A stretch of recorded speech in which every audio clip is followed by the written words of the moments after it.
একটা দেখেন এই রোগ হয়েছে।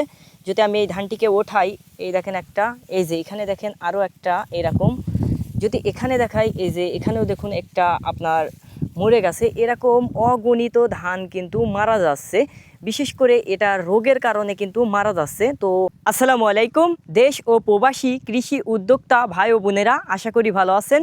আলহামদুলিল্লাহ আমিও ভালো আছি। তো আমার হাতে বেশ কিছু আপনারা ধান দেখতে পাচ্ছেন।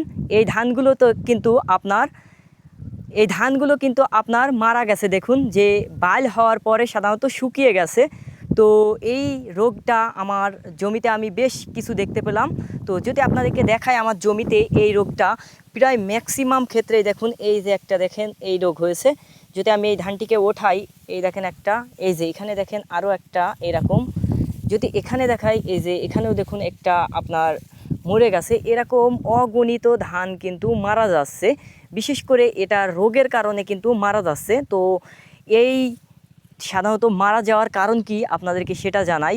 তো যেহেতু আমি আমার এই ধানটা চাষ করেছি আপনার নিজের বাড়িতে থাকা যে বীজ ছিল সেই বীজটাই সাধারণত লাগিয়েছি, আর যে কারণে আমি হাজারটা রোগের সম্মুখীন হয়েছি। যারা বাড়ির ধান বিশেষ করে আপনারা চাষ করতে যান তাদের উদ্দেশ্যে বলবো যে বিশেষ করে যদি পারেন, যদি কিছু টাকা খরচও হয়, তো তাতে করেও আপনি সাধারণত ব্যাংকের বীজগুলো লাগানোর চেষ্টা করবেন। কেননা দেখেন এই জমিতে আপনার এই যে ধান কিন্তু এখনও পাকার মতো উপযুক্ত বয়স হয়নি, তার আগেই দেখতে পাচ্ছেন যে আগাগুলো সব মারা গেছে। বিশেষ করে আবার ধানের যদি ফলন দেখায়, এই দেখেন ধানের কিন্তু ফলন খুব একটা ভালো হয়নি, প্লাস সবগুলো শুকিয়ে যাচ্ছে।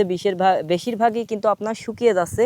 আমার যে ধানের আপনার বাইল রয়েছে, মূলত বাড়ির ধান আপনারা বীজ কখনোই করতে যেন না, কেননা এতে ফলন আপনার অনেক কম হবে।